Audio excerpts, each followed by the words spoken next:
Sejumlah partai resmi menonaktifkan anggotanya dari kursi DPR terhitung mulai Senin 1 September 2025. Langkah ini dilakukan setelah anggota DPR tersebut menuai kecaman publik atas pernyataan dan sikap yang dinilai melukai hati rakyat. Penonaktifan sejumlah anggota DPR juga menjadi respon atas aksi demo yang terjadi dalam beberapa hari terakhir. Lantas, apa perbedaan status DPR nonaktif dan dipecat?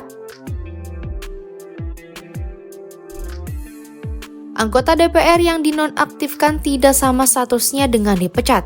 Status nonaktif berarti anggota DPR untuk sementara waktu tidak menjalankan tugas dan wewenang sebagai wakil rakyat hingga ada keputusan lanjutan. Status nonaktif pada anggota DPR setara dengan pemberhentian sementara. Artinya, anggota DPR yang dinonaktifkan masih tercatat sebagai anggota Dewan Aktif sehingga tetap menerima gaji dan fasilitas lainnya sesuai aturan.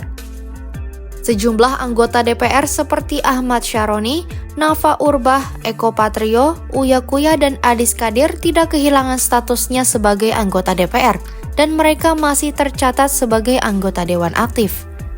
Lantaran masih anggota Dewan Aktif, mereka juga tetap berhak menerima gaji serta fasilitas keuangan lainnya.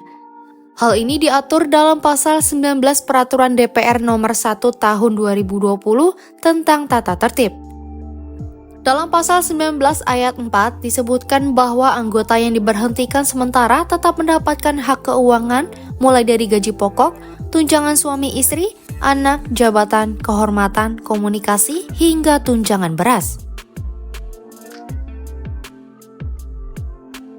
Sementara itu, pemecatan berarti pencabutan permanen status keanggotaan di DPR yang biasanya melalui mekanisme lebih panjang dan melibatkan partai politik pengusung maupun keputusan resmi lembaga legislatif. Di Indonesia, Presiden dan DPR sesuai konstitusi memiliki kedudukan yang sejajar sebagai lembaga negara. Oleh sebab itu, keduanya merupakan mitra yang tidak dapat saling menjatuhkan.